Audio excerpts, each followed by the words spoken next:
Discuss करने वाले हैं और एक सर्वर क्रिएट करके भी मैं दिखाऊंगी आप सबको। So let's start with Tailwind CSS. So Tailwind CSS क्या होती है? टेलविंड सीएसएस एक फ्रेमवर्क है that gives readymade utility classes.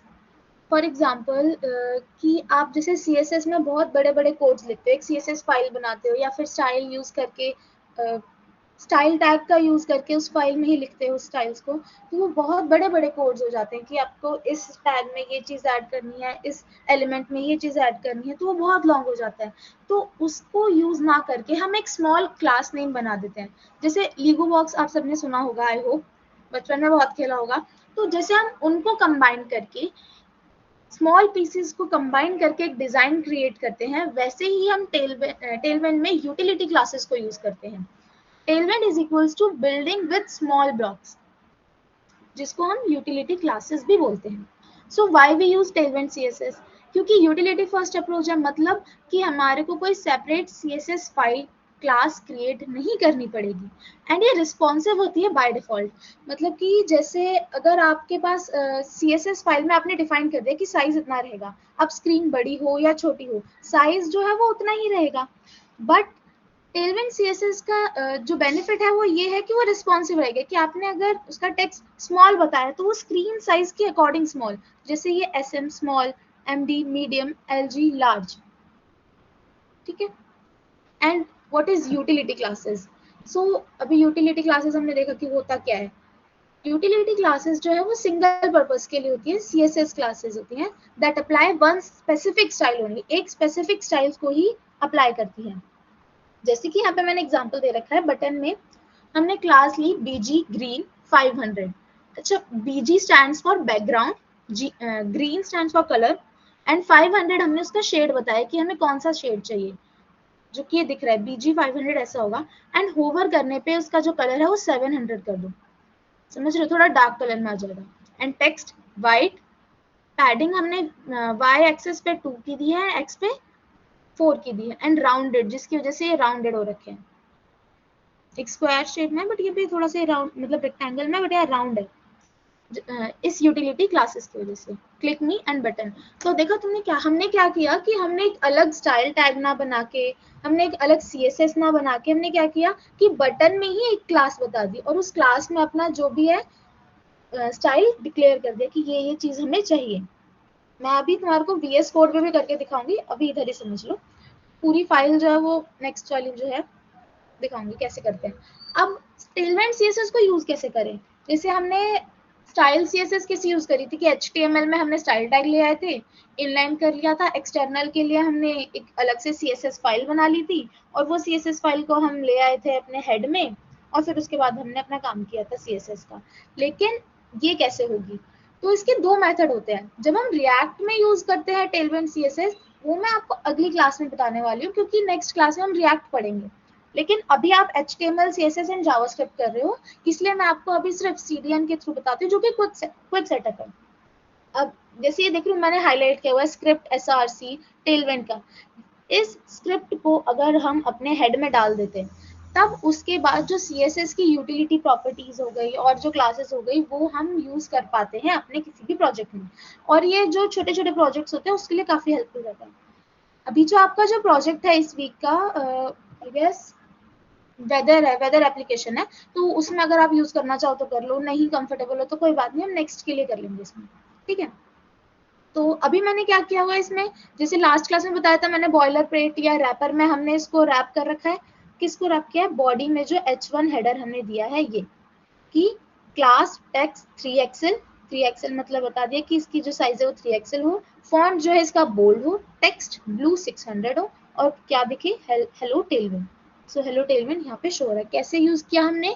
CDN के थ्रू एक स्क्रिप्ट लगा दी हमने टेलविंड की। अच्छा, इसको ओपन करके भी दिखा देती हूँ मैं एक बार, रुको। ओके, मैं पूरी स्क्रीन ही शेयर कर देती हूँ।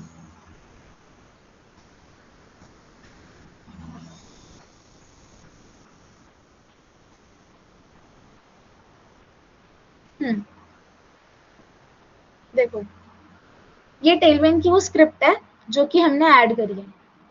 यहाँ मैंने दिखाई है, ये है वो टेलविंड की स्क्रिप्ट जो हमने ऐड करी है।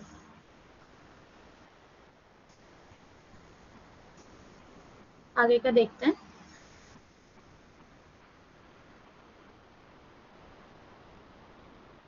अब इस एग्जाम्पल को देखो जो कि मैंने टेलविंड का लिया है, जैसे कि हमने CSS ऐड किया, वही चीज है, दो चार एग्जाम्पल्स मैंने और ऐड कर दिया इसमें।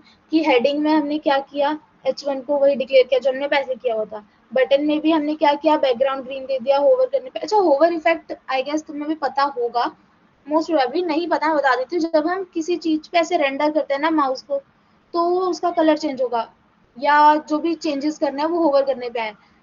मैं एक मिनट दिखाई देती हूँ तुम्हें वो CSS फाइल जो मैंने बना रखी है तुम लोगों के लिए दिखाने के लिए।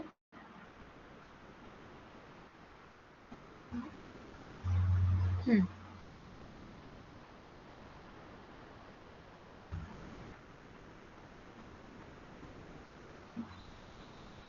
लाइव सर्वर डाउनलोड कर लिया ना आप सबने?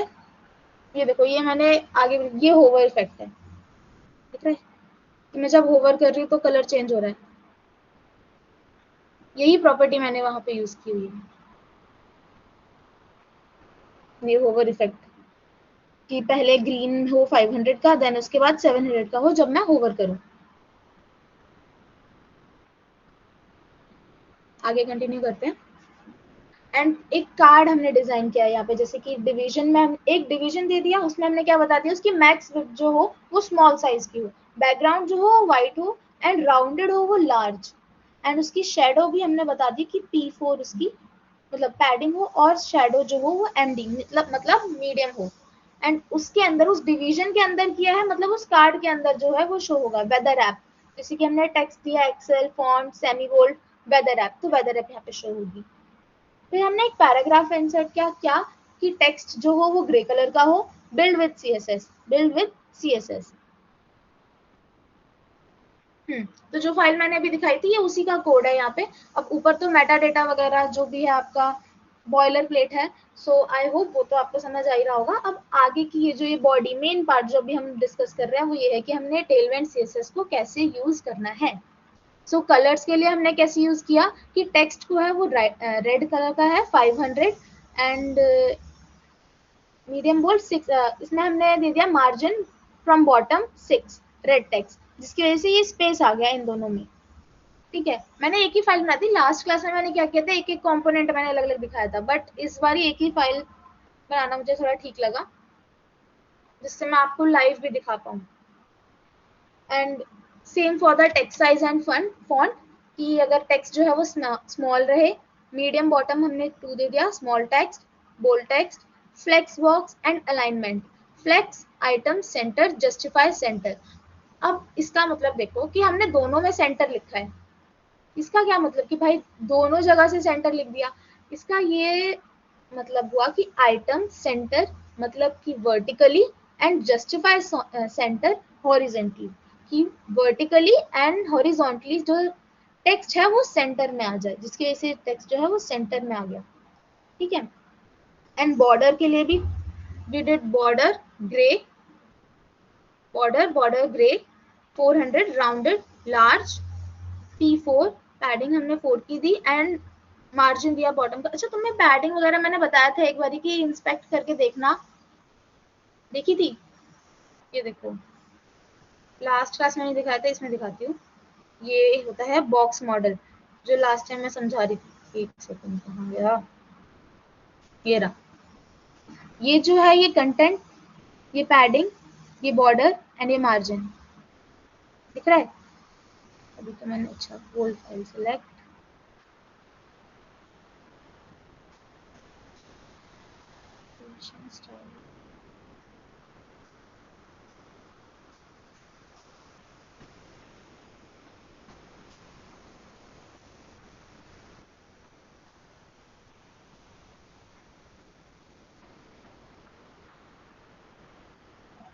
अच्छा, ये रिस्पॉन्सिव टेक्स्ट का मतलब दिख रहा है, टेलविंड CSS हम यूज किए तो रिस्पॉन्सिव कैसे है टेक्स्ट। यहाँ पे हमने, एक सेकंड इसको प्रेस कर देते हैं।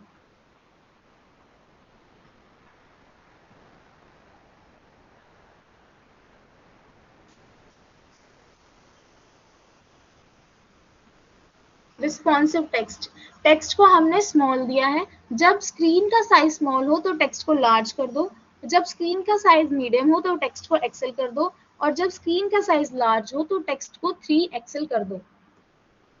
This is what it mean, और ये यहाँ पे हमें दिख रहा है जब हम साइज को छोटा या बड़ा कर रहे हैं। तो ये बेनिफिट होता है टेलविंड सीएसएस का यूज करने का, ठीक है।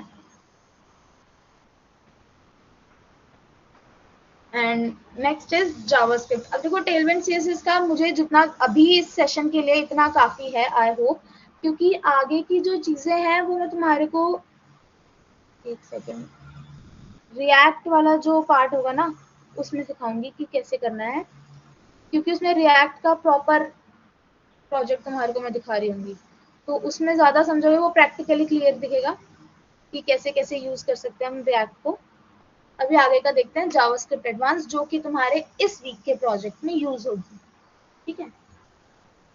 तो लेट्स स्टार्ट कि क्या है ये जावास्क्रिप्ट। सो जावास्क्रिप्ट का हमने पहले क्या देख लिया था कि जावास्क्रिप्ट में वेरिएबल्स क्या होते हैं, एरेज क्या होते हैं, ऑब्जेक्ट क्या होते हैं, बेसिक बेसिक डॉम मैनिपुलेशन क्या होती है। अब हम आ गए हैं कॉल बैक फंक्शन पे।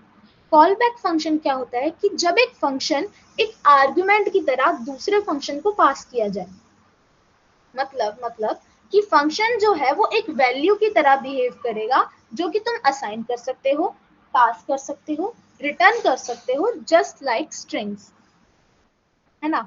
एक सेकेंड।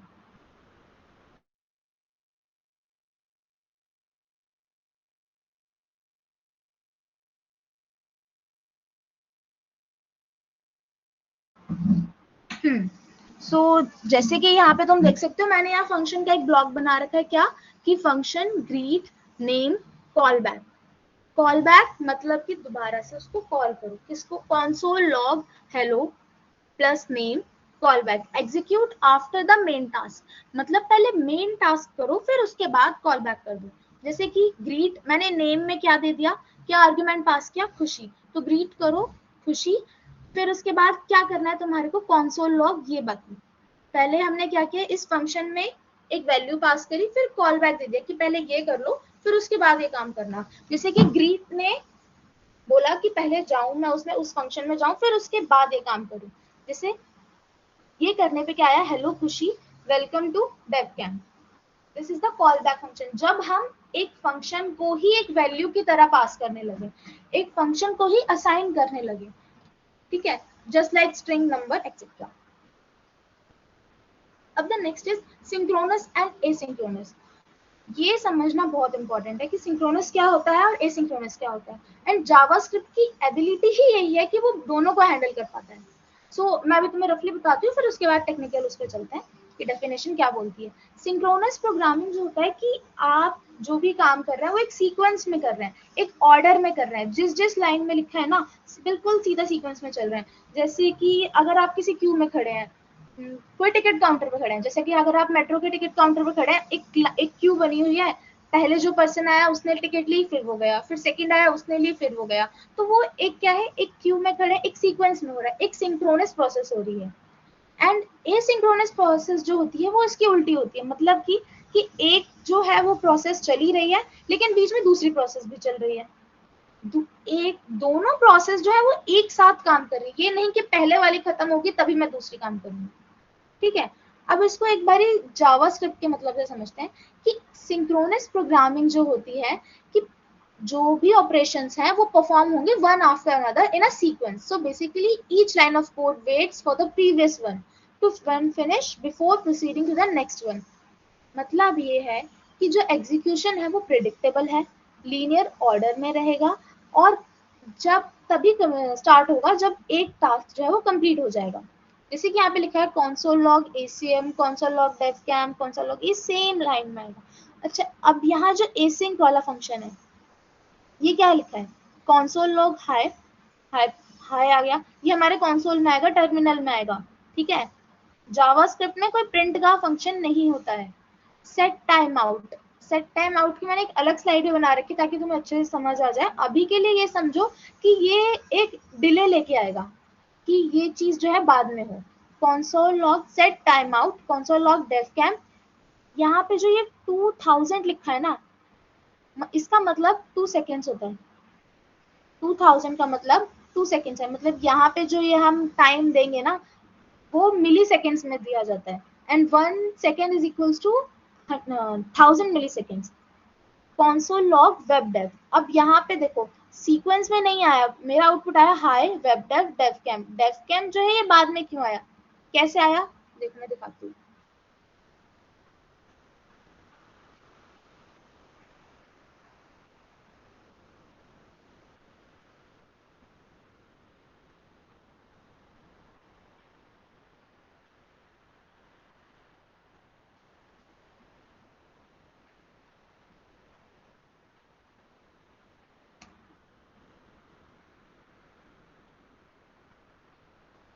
देखो मैंने जब इसको रन किया तो स्टार्ट एंड अब 2 सेकेंड्स बाद आया दिस रन्स आफ्टर 2 सेकेंड्स। दिख रहा है, ये मुझे और जूम इन करना चाहिए। आई होप विजिबल है कोड भी और उसका आउटपुट भी। मैं फिर से करके दिखाती हूँ, देखो स्टार्ट एंड अब 2 सेकेंड्स के बाद आया दिस रन्स आफ्टर 2 सेकेंड्स। ठीक है, उसी का एग्जांपल है ये एसिंक फंक्शन का। तो इसी काइंड का एसिंक फंक्शन होता है कि एक जो है प्रोसेस सीक्वेंस में ना चल के अलग ऑर्डर में चलती है, जो कि हमने उसको डिफाइन किया होता है। अब देखो सेट टाइम आउट का मतलब क्या होता है। सेट टाइम आउट एक फंक्शन होता है जावास्क्रिप्ट में जो कि शेड्यूल करता है एग्जीक्यूशन को एक फंक्शन के, कि कैसे किस स्पेसिफिक डिले के बाद जो ये फंक्शन है ये तब एग्जीक्यूट होगा। तो ये एसिंक फंक्शन है, मतलब ये किसी और को ब्लॉक नहीं करता है बट वेट करता है जब तक वो जो गिवन एग्जीक्यूशन है या जो प्रोसेस है जो हो रही है जब तक वो कंप्लीट नहीं हो जाएगी, फिर उसके बाद अपनी करेगा। जैसे यही अभी हमने देखा, इसका यही एग्जांपल दिखाया था मैंने तुम्हें, console log start set time out 2 seconds के बाद ये प्रिंट होगा एंड उससे पहले and start and this runs after 2 seconds. ठीक है, अब हम देखते हैं थोड़े रियल लाइफ एग्जांपल्स की एसिंक और सिंक में तुम्हें डिफरेंस पता चल जाए, क्योंकि ये सबसे इंपॉर्टेंट है। अगर तुम जावास्क्रिप्ट पढ़ रहे हो और तुम्हें ये नहीं पता कि सिंक और एसिंक में क्या डिफरेंस है तो ये बहुत गलत चीज होगी। तुम्हारे को रियल लाइफ से कनेक्ट करके मैं थोड़ा समझाने की कोशिश करती हूँ। फर्स्ट ऑफ ऑल हम लेंगे रेस्टोरेंट ऑर्डर का एग्जाम्पल, जो कि बहुत पॉपुलर है हर जगह। अगर तुम एसिंक और सिंक की बात करोगे ना तो एक्सप्लेनेशन में तुम्हें यही एग्जांपल दिया जाता है कि सिंक्रोनस कैसे, तुम फूड ऑर्डर करते हो, वहीं काउंटर पे खड़े रहते हो जब तक वो शेफ नहीं बना के देता एंड तब तुम उसको खाते हो।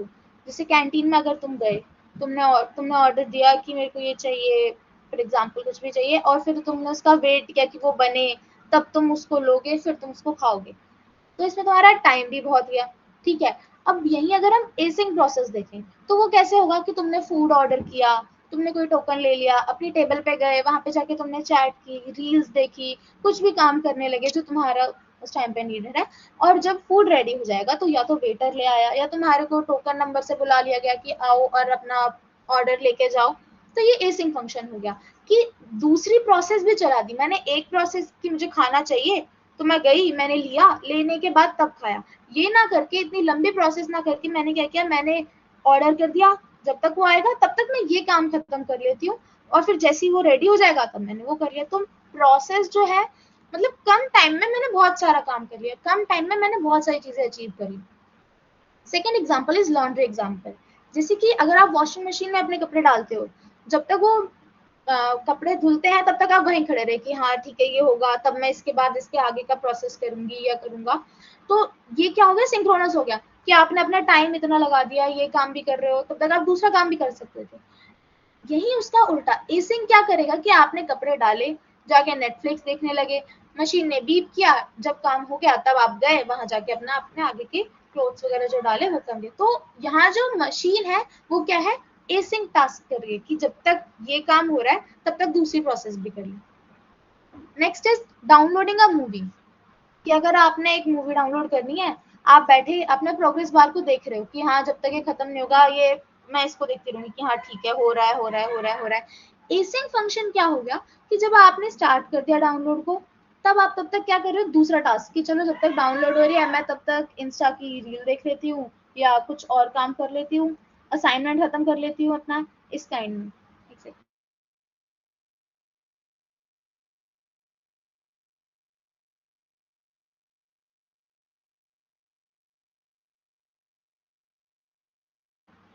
ठीक है, कि जैसे कि आपने डाउनलोड स्टार्ट कर दिया, अब आप जाके दूसरा टास्क करने लग रहे। जब ये टास्क खत्म हो गया, आपको नोटिस आया कि हाँ भाई ठीक है, आपकी मूवी जो है वो डाउनलोड हो चुकी है, आप जाके उसको देख सकते हो। This is async function.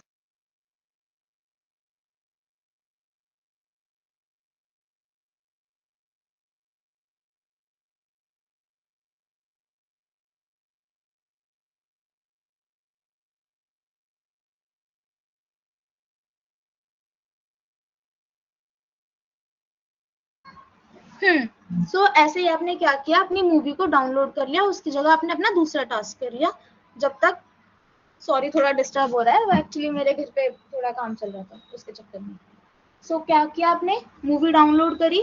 जब मूवी डाउनलोड होगी तब आपके पास नोटिफिकेशन आएगा, आप उस टाइम पे जाके उसको देख लोगे, तब तक आप अपना दूसरा काम कर सकते हो। तो एसिंक जेएस का मतलब यही है कि बहुत सारी मल्टीपल चीजें एक साथ करना विदाउट अ ब्लॉकिंग। अब जैसे कि अपने रियल लाइफ में अगर आप देखो कि आप असाइनमेंट करते हो कि हाँ ठीक है ये असाइनमेंट मुझे अभी खत्म करना है, साथ साथ में क्लास भी चल रही है, अब उस क्लास में मैंने असाइनमेंट भी करने बैठ गई, तो उधर मैंने अपना मैम का सुन भी लिया, इधर असाइनमेंट भी कर रही है। एसिंक फंक्शन है कि मतलब मैं कुछ भी ब्लॉक नहीं कर रही, इसमें मुझे अटेंडेंस भी मिल गई, मेरा मेरा असाइनमेंट भी कंप्लीट होगा। ऑल ऐसा करना नहीं चाहिए बिल्कुल भी। ठीक है, नेक्स्ट इज प्रोमिसेस। प्रोमिसेस क्या होता है कि प्रोमिसेस जो है वो एक जावास्क्रिप्ट ऑब्जेक्ट है that represent a value that may be available now, in future और नेवर। मतलब कि प्रॉमिस जो है, जैसे हम डेली लाइफ में प्रॉमिस करते हैं कि हाँ ये प्रॉमिस मैं करती हूँ कि ये करूंगी। कई बार क्या होता है, हम करते हैं वो चीज नहीं करते, और नेवर कभी भी नहीं करते। तो यही एक प्रॉमिस जावास्क्रिप्ट में कि एसिंक ऑपरेशन को एक स्ट्रक्चर्ड वे में मैनेज करने के लिए, जिसकी वजह से कोड क्लीन, रीडेबल और मेंटेनेबल रहेगा compare to callback. Callback भी तो यही कर रहा था कि क्या कहते हैं कि आप करो और मैं आपको आउटपुट बाद में दूंगा, जब तक पहला टास्क मेन टास्क कंप्लीट करो, फिर मैं आपको नेक्स्ट आउटपुट दूंगा। एंड सिमिलरली प्रॉमिस, बट लेकिन इसका जो कोड लिखने का वे है वो काफी क्लीन है और काफी रीडेबल और मेंटेनेबल है as compare to callbacks. अगर हम इसमें भी रियल लाइफ एनालॉजी देखें तो क्या होगा कि आपने एक पिज्जा ऑर्डर किया, प्रॉमिस जो ऑब्जेक्ट है कि आपका ऑर्डर का स्टेटस क्या है, पेंडिंग, कि जो पिज्जा है वो प्रिपेयर किया जा रहा है, ऑपरेशन जो है वो प्रोग्रेस में है, फुलफिल मतलब कि आपका पिज्जा आपके पास डिलीवर हो चुका है, ऑपरेशन जो है वो सक्सेसफुल है।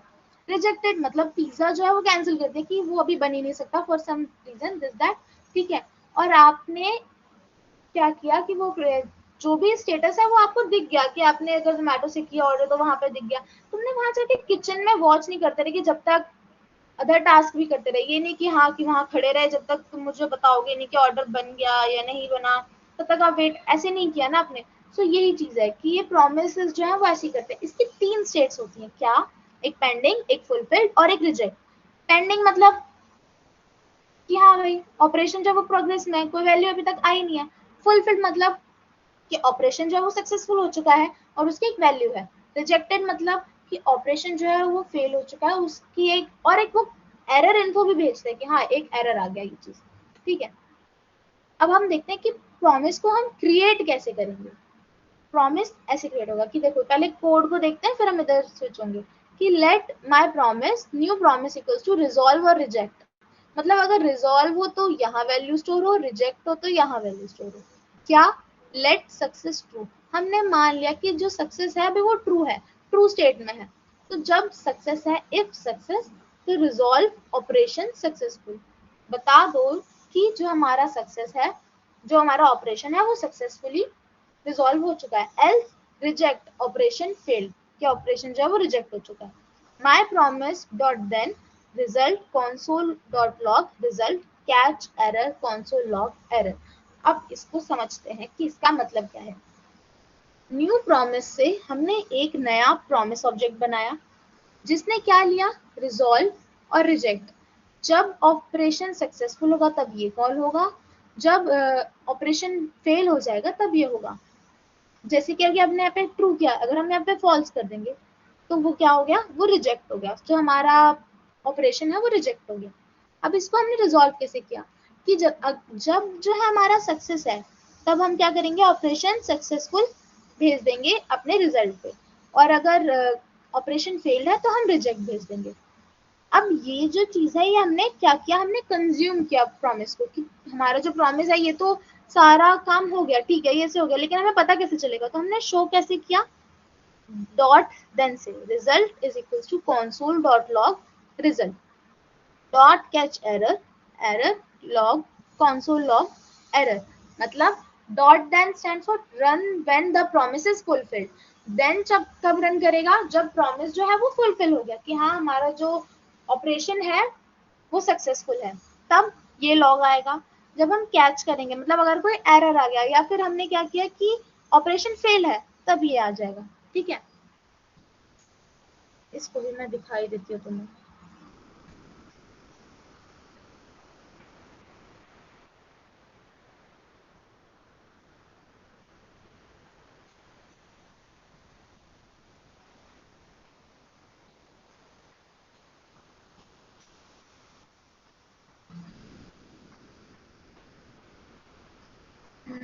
एक सेकेंड, ये रहा। आई होप इतना तो दिख रहा होगा स्क्रीन का।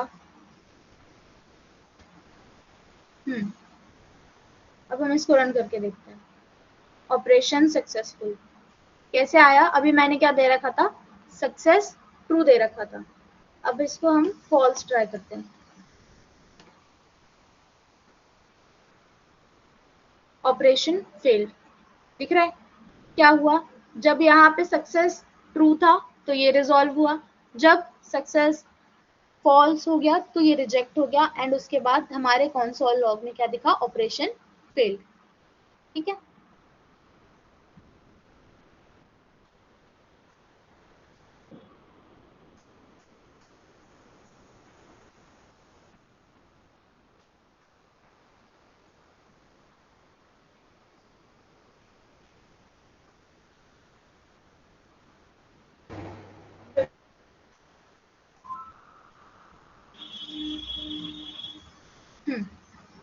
सो हमने ऐसे क्रिएट किया, रिजॉल्व किया एंड उसको कंज्यूम किया। Then async and await. Async keyword जो है, एसिंग और अवेट ये हमेशा साथ में रहेंगे कि अगर तुमने अवेट तभी यूज कर सकते हो जब तुम्हारा फंक्शन जो है वो एसिंग हो। कैसे, async is a keyword before a function make it always run to a promise. एक प्रॉमिस को रन करने से पहले हमारे को एसिंग फंक्शन डिक्लेयर करना होता है कि मतलब हाँ ये फंक्शन जो है बताना पड़ेगा। बाय डिफॉल्ट तो सिंक होते हैं बट हमें बताना पड़ता है कि हाँ ये एसिंग फंक्शन है, ये काम एक अलग वे में करेगा, जो कि हमने पहले डिस्कस किया था कि डिले करके जो काम होगा। सो अवेट क्या होता है, अवेट कीवर्ड जो है वो सिर्फ यूज होता है इनसाइड एसिंग फंक्शन के अंदर। एसिंग फंक्शन के अंदर ही हम अवेट को यूज कर सकते हैं। It makes JavaScript wait until the promise resolve.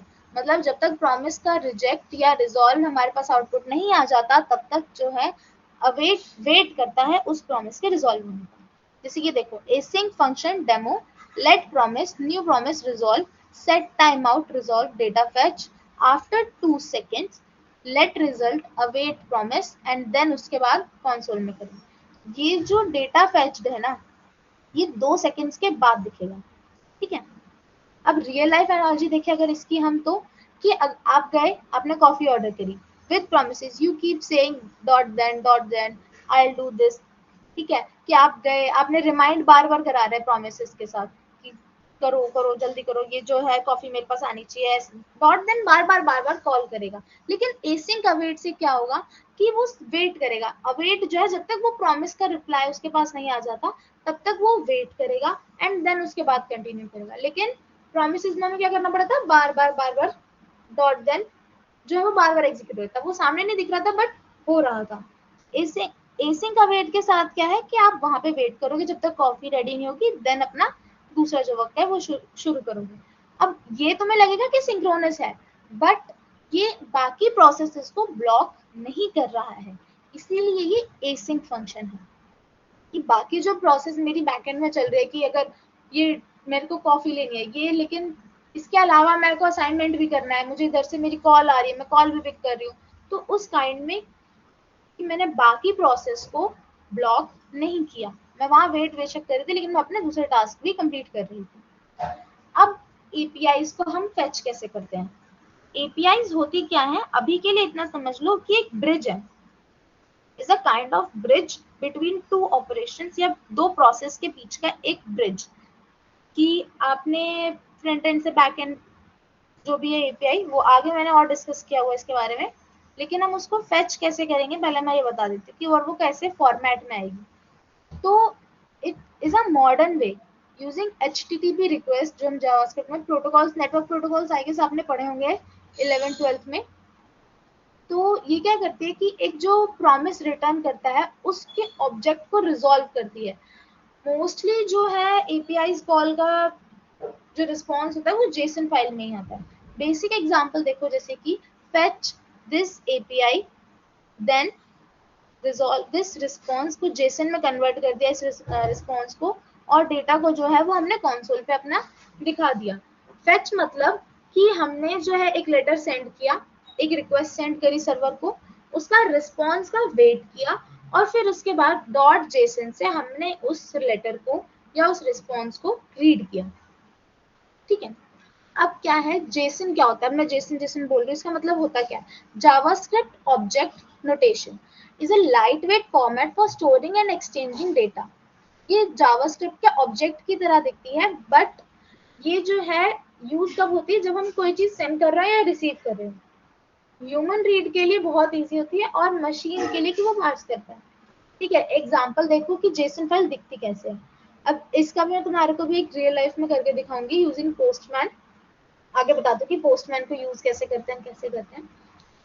अब देखो जेसन क्या है, एक काइंड ऑफ बॉक्स समझ लो, एक पार्सल बॉक्स, पार्सल बॉक्स समझ लो या कुरियर बॉक्स समझ लो, जिसमें सारी जो स्ट्रक्चर्ड इंफॉर्मेशन है वो डिलीवर्ड होती है। जैसे कि यूजर की डिटेल्स क्या है, प्रोडक्ट्स क्या है, पोस्ट क्या है, फ्रंट एंड और बैक एंड के बीच में। कि जब हम दो चीजों में कनेक्शन करना है कि फ्रंट एंड भी बन गया, मेरा बैक एंड भी बन गया, अब मुझे इनको कनेक्ट करना है, और इसमें जो डेटा ट्रांसफर होगा वो कैसे होगा, वो जेसन फाइल के फॉर्मेट में होगा एंड एपीआई के थ्रू होगा। सो एसिंक और अवेट में हम एरर्स अगर आ जाए तो उसको कैसे हैंडल करेंगे? ये जो फंक्शन है ना, मैं अभी समझाती हूँ इसको, उससे पहले एपीआई समझ लो कि एपीआई होती क्या है। एपीआई जो होते हैं stands for application programming interface. ये एक ब्रिज की तरह काम करता है दो एप्लीकेशन के बीच में। इसका सबसे मैंने बताया था कि बहुत ही फेमस एग्जांपल यही है, क्लाइंट सर्वर वाला जो है, वो रेस्टोरेंट वाला, कि आप API think of an API as a waiter, कि वो वेटर है, एपीआई जो है वो वेटर है। आप जाके बैठे, आपने बोला वेटर को कि मुझे ये चीज चाहिए, आपने ऑर्डर की, एंड देन वेटर ने जो किया वो अपने आप काम किया, आपको किचन तक नहीं जाना पड़ा, आपको कुक तक नहीं जाना पड़ा बताने के लिए कि मुझे ये चीज चाहिए।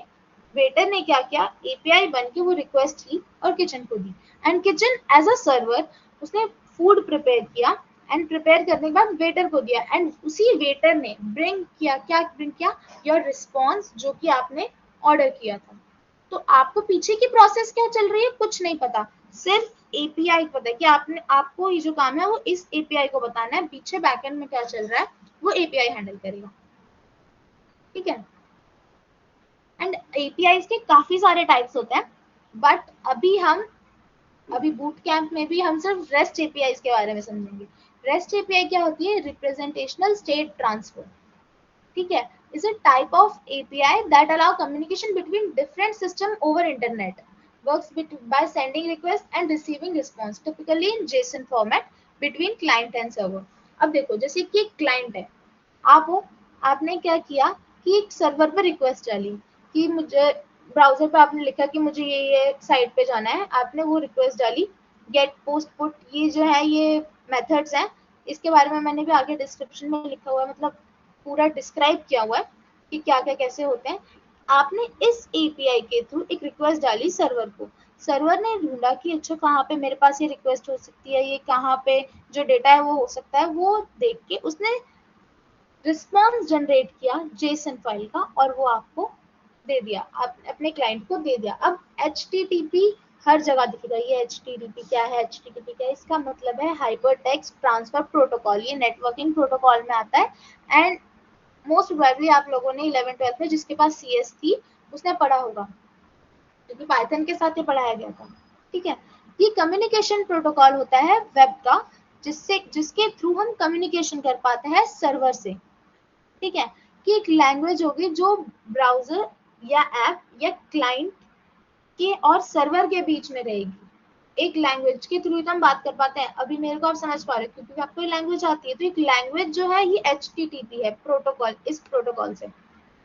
अब देखो कि जो रेस्ट है, रेस्ट क्या है और HTTP क्या है, बहुत कंफ्यूजिंग चीज है बट समझो तो समझ आएगा कि रेस्ट जो है वो आर्किटेक्चरल डिजाइन है APIs के लिए, और HTTP जो है वो कम्युनिकेशन है used for the data transfer over the web. ठीक है, REST API use HTTP methods to interact with resources. APIs जो है वो HTTP methods का यूज करके इंटरैक्ट करते हैं रिसोर्सेज से, but they are not the same thing. REST defines how the API should behave, and while the HTTP defines the rules and the rules for communication over the web. They commonly work together, but they serve different purpose. ठीक है, work कैसे करते हैं कि आप गए, आपने अपने माइक्रोसॉफ्ट एज पे, क्रोम पे, ब्रेव पे, किसी में भी जाके google.com लिखा। अब क्या हुआ, ब्राउजर ने सेंड करी रिक्वेस्ट, HTTP रिक्वेस्ट क्या कि मुझे गूगल का होम पेज लाके दो, एंड सर्वर ने क्या किया, HTML CSS जावास्क्रिप्ट फाइल जो गूगल की है वो आपको लाके दे दी, एंड आपके जो ब्राउजर है उस पर रेंडर कर दी। ठीक है, कि ब्राउजर ऐसे आपको पूरा जो अपना पेज उसने जो लेके आया रिस्पॉन्स वो आपको शो कर दिया। अब HTTP का स्ट्रक्चर कैसा होता है कि आपने रिक्वेस्ट करी, get, post, URL, header and optional data जो है, और उसका रिस्पॉन्स हमेशा आएगा 200, 404, नॉट फाउंड कई बार देखा होगा आपने वाला, 500 एरर, और जो डेटा हमने मंगाया है। ठीक है, अब HTTP मेथड्स होते क्या है REST API में। गेट किस लिए यूज होता है, डेटा को रिट्रीव करने के लिए, जो डेटा है वो मेरे पास आ जाए, कि गेट कर दो जितने भी लिस्ट ऑफ यूजर्स हैं या लिस्ट ऑफ स्टूडेंट्स हैं मेरे पास दे दो। पोस्ट करने के लिए कि मैंने साथ में अपना एक डेटा भी दे दिया कि आप पोस्ट कर दो इस न्यू यूजर को या इस न्यू स्टूडेंट को।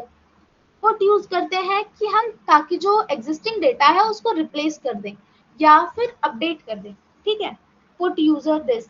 पैच हम यूज करते हैं कि हमें पार्शियली अपडेट करना है कि एक स्टूडेंट है उसकी मेल आईडी चेंज हुई है तो मुझे उसकी मेल आईडी चेंज करनी है, या वो अपग्रेड हुआ है तो मुझे उसका बैच चेंज करना है। तो पैच उसके लिए यूज होता है, डिलीट मतलब रिमूव करने के लिए। ठीक है, अब एपीआईज को हम पोस्टमैन के थ्रू टेस्ट करते हैं। कैसे टेस्ट करते हैं मैं दिखाती हूँ। ये तो मैंने तुम्हारे लिए स्टेप्स लिख दिए कि तुम कैसे कर पाओगे, और ये इंटरफेस मैंने लगा दिया कि जैसे कोई अगर नहीं आ पाया है अभी तो वो देख पाए, तो ये बाद में देखता है। मैं तुम्हें पोस्टमैन दिखाती हूँ कि पोस्टमैन कैसे वर्क करेगा।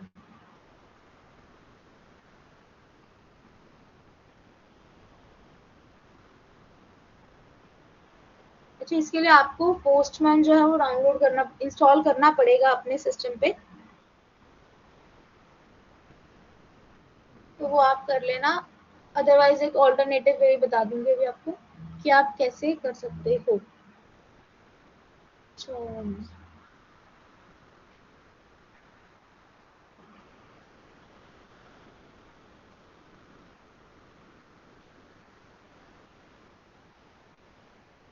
ये देखो, अब देखो यहाँ पे मैंने क्या किया, HTTP, एक मिनट जूम इन हो पाएगा नहीं, ये इतना ही दिखेगा, जूम इन नहीं हो सकता इसका इंटरफेस। तो मैंने क्या किया, HTTP रिक्वेस्ट करी, और भी रिक्वेस्ट होती है देखो जो कि API की और रिक्वेस्ट जो मैं बता रही थी। ठीक है, क्या किया मैंने, पोस्ट किया, गेट, पोस्ट, पुट, पैच, यहाँ पे सिलेक्ट कर सकते हो। मुझे पोस्ट करना था क्या, इस API ओपन वेदर API में इसकी क्वेरी क्या दी, मुझे दिल्ली की क्या चाहिए, वेदर चाहिए, वेदर रिपोर्ट चाहिए, और अपनी APIs मैंने बता दी। API की आप जाके अपने ओपन सोर्स पे जाके अपनी खुद की बनाना, मेरी मत यूज करना, यूनिक अपनी होती है हर किसी की। अब जब मैंने ये किया तो मुझे क्या रिस्पॉन्स आया, 200 request successful and this servers has responded as required, जो कि रिक्वायर्ड था वो इसने रिस्पॉन्स कर दिया जेसन फॉर्मेट में। ये देखो, है ना? ठीक है, एक सेकंड।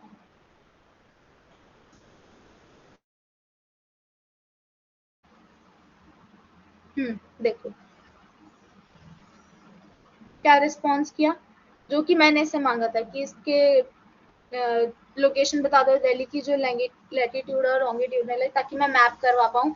वेदर बता दो, ठीक है, और जितनी भी चीजें मैंने मांगी थी वो इसका रिस्पॉन्स ऐसे आ गया।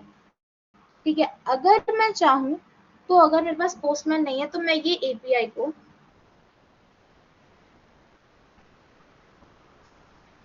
अगर मैं यहाँ करूँ ब्राउजर पे, तो देखो वही सेम डेटा मुझे यहाँ पे भी दिख जाएगा। ठीक है, तो ये दो वे हो सकती है जिससे आप अपनी एपीआई को टेस्ट कर सकते हो कि आपकी एपीआई कैसे वर्क करेगी, या रिस्पॉन्स दे रही है या नहीं दे रही है। ठीक है, अब मैंने आपके लिए इंटरफेस के लिए कैसे आप यूज कर पाओगे दिखा दिया इधर, ब्राउजर का रिस्पॉन्स कैसे आएगा। अब आपने पोस्टमैन को फ्रंट एंड पे कैसे लेके आओगे। फ्रंट एंड पे लाने के लिए हम क्या करेंगे, एसिंक फंक्शन लगाएंगे कि ताकि जब तक उसका जो रिस्पॉन्स है वो आए तब तक बाकी ऑपरेशंस तो होते रहे। तो हमने क्या किया, एक यूआरएल दे दी, जो कि यूआरएल ओपन वेदर वाली जो कि आप करोगे, मैं आपको ये एपीआई भी शेयर कर दूंगी क्या कहाँ से आप बना सकते हो। और बाकी आप इनोवर्सिटी के अगर वेबसाइट पे जाओगे तो वहाँ पे सारे रिसोर्सेज हैं कि आप कहाँ से लोगे, वहाँ एपीआई भी शेयर कर रखी है मैंने, तो वहाँ से जाके आप देख सकते हो। और क्या करना है कि जो रिस्पॉन्स का वेट करो, let response equals to await fetch URL. क्या करना है, इस यूआरएल से जो भी डेटा है उसको फेच करना है। Let data equals to await response dot JSON, जो रिस्पॉन्स आया उसको जेसन फाइल में हमने कन्वर्ट किया, और डिस्प्ले वेदर एक फंक्शन है जो कि डिस्प्ले करेगा, वो हमने कॉल कर दिया कि जो डेटा है उसको डिस्प्ले करा दो। एंड फोरकास्ट के लिए अलग लगाई, जैसे वेदर के लिए, फोरकास्ट के लिए, हर किसी के एक अलग अलग एपीआई का है। मैंने अपनी एपीआई जो है वो हाइड कर रखी है ताकि तुम मेरी एपीआई ना यूज करो और अपनी खुद की बनाओ, और बनाना जरूर। ठीक है, URL, response, data and display कर दिया। और ये एपीआई फ्री है तो ऐसा मत करना, क्योंकि कई सारी एपीआई जो होती है वो फ्री नहीं होती है, क्योंकि तुम जाके कोई दूसरी ले लो, गूगल की ले लो, तो गूगल की तो फ्री नहीं होगी। और ओपन वेदर वाले पे भी कई सारी एपीआईज हैं जो फ्री नहीं है, तो तुम्हारे को फ्री ही यूज करनी है, क्योंकि सिर्फ हमें सीखने के लिए प्रोजेक्ट बनाना है, प्रोडक्ट नहीं बना रहा है। और पैसा तो बिल्कुल खत्म मत करना। गेट डेटा क्या कर रहा है, फेच कर रहा है current data for a given city. ठीक है, जो सिटी हमने देखो यहाँ पे क्वेरी में जो यहाँ इनपुट आएगा, अभी इनपुट कहाँ से जाएगा, फ्रंट एंड से। ठीक है, गेट फोरकास्ट कि 5 दिन की जो उसकी फोरकास्ट है उस सिटी की वो ले लो। फेच करना यूआरएल को, कि मतलब रिक्वेस्ट भेजी किसको, ओपन वेदर एपीआई को, कि जाओ और फेच करके लेके आओ। अवेट किया रिस्पॉन्स डॉट जेसन, मतलब कन्वर्ट कर दिया उस रिस्पॉन्स को यूजेबल जेसन ऑब्जेक्ट में, और ताकि हम उसे डिस्प्ले करवा पाए। वही फिर डिस्प्ले वेदर डेटा क्या किया, पास किया अपने डेटा फंक्शन को जो कि यूआई को अपडेट करेगा। अच्छा, अब मैं इससे पहले, ये देखो अब यहाँ पे मैं नोट जो स्टार्ट करने वाली, तुम्हारे को जो सर्वर दिखाना है, एक सेकेंड मैं तुम्हारे को एक वेदर ऐप दिखाई देती हूँ जो मैंने बनाई थी।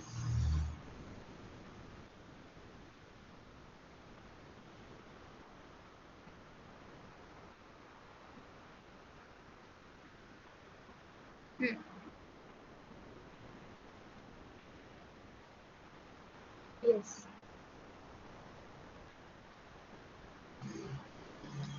देखो मैंने तो मैप, तभी मैंने लैटिट्यूड और लॉन्गिट्यूड मांगा था उस सिटी का, ताकि मैं मैप पे कर पाता हूँ।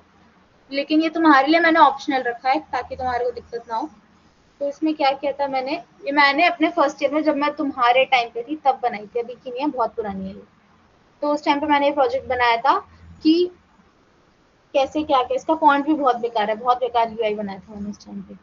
ठीक है, और 5 दिन की फोरकास्ट जो कि आपको चाहिए। अब ये जो मैप है ना ये प्रॉपरली वर्क करता है। न्यू दिल्ली डाल दिया, और क्या डाल सकते हैं, ब्राउजर डाल के देखते हैं, चलो स्पेलिंग ही गलत लिखी है, चलो जो भी है।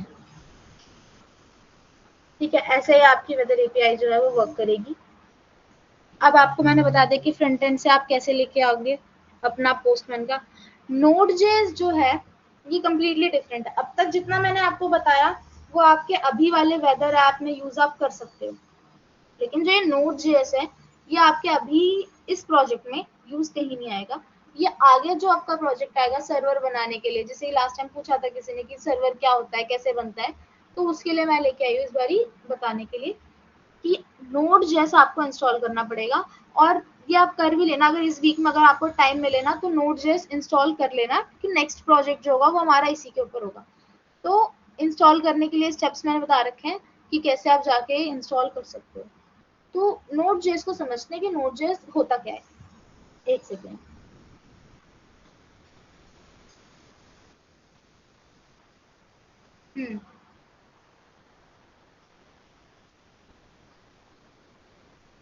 Node.js के स्टेप्स लिखे हैं मैंने यहाँ पे, जाके इंस्टॉल कर लेना नेक्स्ट प्रोजेक्ट के लिए जो हमारा होगा e commerce website I guess. तो उसके लिए अब Node.js होता क्या है पहले उसको समझते हैं कि Node.js जो है एक रन टाइम इन्वायरमेंट है जो कि अलाउ करता है जावास्क्रिप्ट को अपने ब्राउजर के अलावा कहीं और जाके डेटा को मैनिपुलेट करने के लिए या यूज करने के लिए। जैसे कि हम नॉर्मली अभी तक जावास्क्रिप्ट यूज कर रहे थे, वो लिमिटेड है कि हमारे क्रोम में चलेगी, हमारे फायरफॉक्स में चलेगी, हमारे ब्रेव में चलेगी और कहीं और वर्क नहीं करेगी, या करेगी भी तो वो डेटा जो है वो मेरे पास, मुझे कुछ फर्क नहीं पड़ेगा। ठीक है। Node.js क्या करता है, वो जावास्क्रिप्ट को सर्वर की पावर देता है कि वो इंटरैक्ट कर पाए फाइल से, डेटाबेस से और ऑपरेटिंग सिस्टम से। अब ये मैटर क्यों करता है, जैसे देखो Node.js क्या करता है, मिलियन ऑफ रिक्वेस्ट को हैंडल कर पाता है एक सेकंड में।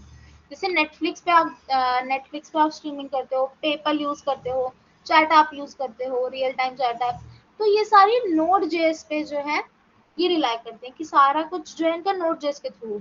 अब अगर मैं ये कहूँ कि देखो मैंने आज तुम्हारी टू डू लिस्ट जो तुमने बना के दी वो मैंने भी तो यूज करी, तुमने भी यूज करी, इसमें क्या फर्क आ गया कि Node.js जो है हमें चाहिए।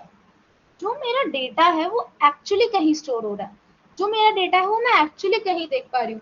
अब जैसे कि नेटफ्लिक्स है, अब मुझे नेटफ्लिक्स पे देखना है कुछ, मेरा मन कर रहा है, लेकिन मेरा जो सिस्टम है या जहाँ पे मैंने लॉग इन कर रखा है उस फोन से, जिस फोन पे मैंने कर रखा है वो अभी उसकी बैटरी डेड है, या मैंने अपनी टीवी पे कर रखा है तो वो मुझे अभी नहीं चलाना, मैं उधर हूँ नहीं। मेरे पास क्या है, मेरे पास मेरी मेल आईडी है, मेरे पास पासवर्ड है, मैं किसी और डिवाइस पे भी कर सकती हूँ और सेम वही चीजें दिखेंगी। कैसे, Node.js के थ्रू। ये सर्वर बना दिया है हमने एक अलग जगह पे, जिसके थ्रू आप सारी चीजें आपकी क्लाउड में चलेगी और आप रियल टाइम में एक रन टाइम इन्वायरमेंट के साथ अपने जावास्क्रिप्ट को आउटसाइड द ब्राउजर यूज कर सकते हो। अब इसका भी रियल लाइफ एग्जांपल लेते हैं कि जैसे कि एक स्टूडेंट है, वो प्लेग्राउंड में है, वो अपने प्लेग्राउंड में जितनी भी चीजें वो स्कूल के जो प्लेग्राउंड में है उनको यूज कर सकता है, उनके साथ जाके खेल सकता है, या लिमिटेड एरिया है जो कि ब्राउजर का डॉम है ना, वो बाहर नहीं जा सकता, ट्रैवल नहीं कर सकता क्योंकि वो रिस्ट्रिक्टेड है। जब Node.js आ गया, मतलब कि उस स्टूडेंट को हमने एक सिटी पास दे दिया कि वो क्या कर सकता है कि वो स्कूल के बाहर भी जा सकता है, इस सिटी में कहीं पे भी घूम सकता है, वो डेटाबेस के साथ मतलब रेस्टोरेंट जा सकता है, डेटाबेस के पास जा सकता है, कार को ड्राइव कर सकता है, बसेस पे जा सकता है, मतलब नेटवर्क्स की रिक्वेस्ट कर सकता है। ठीक है। और क्या कर सकता है, वो लाइब्रेरी जा सकता है, फाइल्स को रीड एंड राइट कर सकता है, वो पीपल से बात कर सकता है, पीपल्स यहाँ पे एपीआई से बात कर सकता है। सो Node.js वही चीज है कि सेम स्टूडेंट जावास्क्रिप्ट ही है, बट उसका जो एक्सेस है वो चेंज हो गया, कि उसका एक्सेस जो है वो होल सिटी के लिए हो गया है। ठीक है।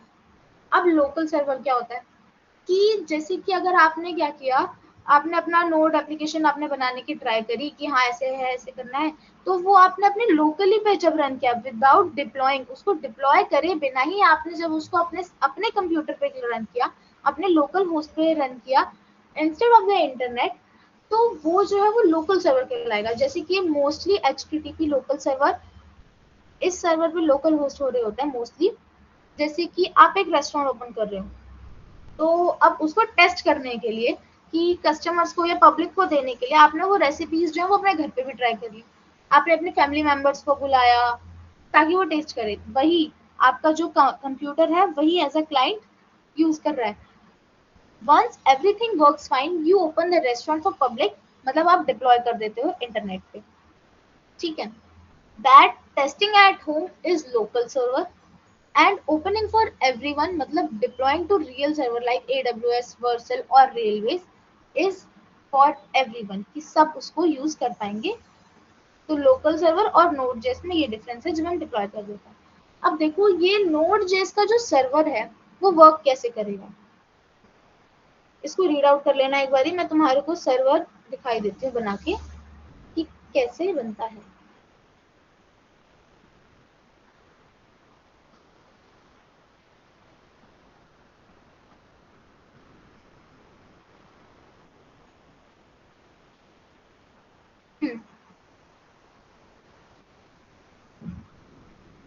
इसके लिए अब तुम यूज करोगे अगर ये स्क्रिप्ट अपने उसमें, तो तुम्हारे पास होगा नहीं।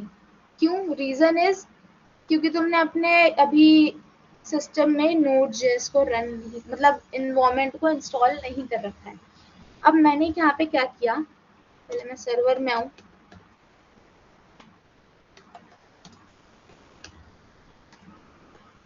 सर्वर रनिंग एट दिस, मैंने कंट्रोल क्लिक किया तो देखो हेलो फ्रॉम लोकल सर्वर, मेरा लोकल सर्वर रन करने लगा। अभी बनाया कैसे, कॉन्स्ट HTTP। अच्छा देखो यहाँ पे तुम VS कोड पे जब तुम करते हो तो जो दिक्कत है या जो चीज उसमें उस वर्ड का मतलब होता है वो क्लियर दिखने भी लगता है। आई होप ये तो सबने देखा ही होगा ना। तो क्या किया हमने, एक सर्वर बनाया, क्या रिक्वायर बता दिया उसको, इस सर्वर, ये जो ये सर्वर है, ये सर्वर क्लाइंट के बीच का जो नोड HTTP मॉड्यूल है वो ले ले कैसे, और इसमें हेडर में क्या चीज आएगी, कंटेंट आएगा, कंटेंट टाइप आएगा, ये सब चीजें। अब हम एक सर्वर बनाते हैं कि HTTP create server request and response. Response में क्या बता दिया कि 200 रिस्पॉन्स देना है, content type text plain, response end करना है किससे, हेलो फ्रॉम लोकल सर्वर, और सर्वर किस पोर्ट पे लिसन करेगा, 3000 के पोर्ट पे वो लिसन कर रहा होगा। और तब हमें क्या दिखाना है, server is running at this, console में हमारे ये दिखा। ये रिस्पॉन्स जो गया ये कहाँ आया, हमारे इस स्क्रीन पे, मतलब हमारा की जो लोकल होस्ट, जो हमारा लोकल सर्वर है वो रन कर रहा है। अच्छा अब ये रनिंग स्टेट में है ना, तो ये चीज मेरे पोस्टमैन पे भी दिखेगी। न्यू ही बना लेते हैं,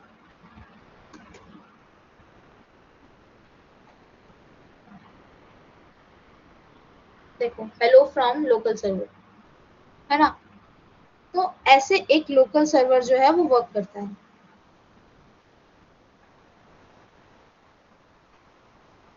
अब ये जो नोट्स वगैरह मैंने दिए है इसको तुम एक बार गो थ्रू कर लेना, और बाकी जो रिसोर्सेज अवेलेबल हैं वहाँ पे इनोवर्से पे, उसको जाके प्लीज देखना एक बारी, और अच्छी सी एक वेदर एप्लीकेशन बना के देना। आगे चल के प्रोजेक्ट्स और भी कॉम्प्लिकेट हो जाएंगे। ठीक है, अब तो सेशन जो है वो एंड हो गया है, पर मैंने कुछ एक चीज और ऐड की है कि कॉपिंग is a start but understanding is mastery. मैं अब तुम्हारे प्रोजेक्ट्स के बारे में बात कर रही हूँ जो तुम लोगों ने सबमिट करे। मोस्टली लोगों का मैंने एक चीज देखी, या तो वो जीपी से कॉपी किए हुए थे, या तो दो जनों के बिल्कुल एग्जैक्ट सेम तुमने उठा के दे दिया। ठीक है, तुम्हें समझ नहीं आया तुमने क्या क्या डाल दिया, लेकिन वो वर्किंग भी नहीं था। वो प्रोजेक्ट एक्चुअली में वर्किंग भी नहीं थे। तो ऐसे करने से तो आई डोंट थिंक सो कि तुम्हारी कुछ प्रोग्रेस होगी। This is true. मोस्टली लोगों ने कॉपी किया चैट जीपीटी से, कहीं से कॉपी कर लिया या ऐसे कर लिया। तुम्हें समझ आ रहा है तभी तो तुम कर पाओगे। वो टू डू लिस्ट तुमने बेशक कॉपी करके दे दी, तुम्हारे को मैंने पॉइंट्स भी दे दिए, मैंने सबका कर भी दिया कि ठीक है चलो ले लो, अप्रूव भी कर दिया, बट स्टिल तुम्हें उससे समझ तो नहीं आएगा ना कि एक्चुअली में क्या काम हो रहा है और कैसे हो रहा है। और अभी तुम कॉपी कर लोगे लेकिन आगे चल के जितनी प्रॉब्लम्स आएंगी, बहुत प्रॉब्लम आएंगी। अभी सोचने में लगेगा कि हाँ ठीक है एक कॉपी तो कर लिया, एक सर्टिफिकेट मिल जाएगा, कुछ नहीं होगा, इससे बहुत दिक्कत आने वाली है फिर अगर तुम सिर्फ कॉपी करोगे। तो अगली बार से अगर तुम्हें कॉपी भी करना है, तो मैं ये मना नहीं करी कि तुम चैट जीपीटी यूज मत करो, जब टूल है तो उसको यूज करो, लेकिन स्मार्ट तरीके से यूज करो ना, कि तुम्हारा जो प्रोजेक्ट है वो और अच्छा बने, तुम्हारी जो अंडरस्टैंडिंग है वो और स्ट्रांग हो, तुम्हारे को नॉलेज बढ़े। तो ऐसे यूज करो।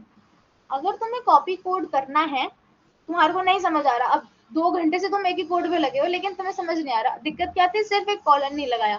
तो ऐसी बेवकूफी भी नहीं करनी कि भाई तुम लगा दिए तुमने 2-2 घंटे एक एक कोड पे, एक ही ब्लॉक पे। तो उसके लिए तुम चैट जीपीटी यूज करो, ठीक है, एआई यूज करो, लेकिन जब भी कोड को कॉपी करो ना तो उसको समझो, एक्सपेरिमेंट करो, उसमें चेंजेस करो कि क्या चेंजेस करके अच्छा हो सकता है प्रोजेक्ट। अपने एक्सपेरिमेंट अगर तुम नहीं करोगे तो कुछ नहीं हो पाएगा। और जो प्रोजेक्ट है वो तुम्हारा नेक्स्ट जो ओपन वेदर एपीआई वाला है, अच्छे से करो और करो कंप्लीट। और किसी को कुछ पूछना है तो बता दो, सेशन इज ओवर।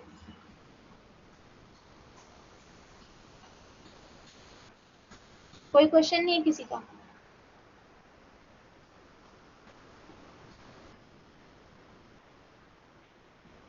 किसी का कोई क्वेश्चन नहीं है?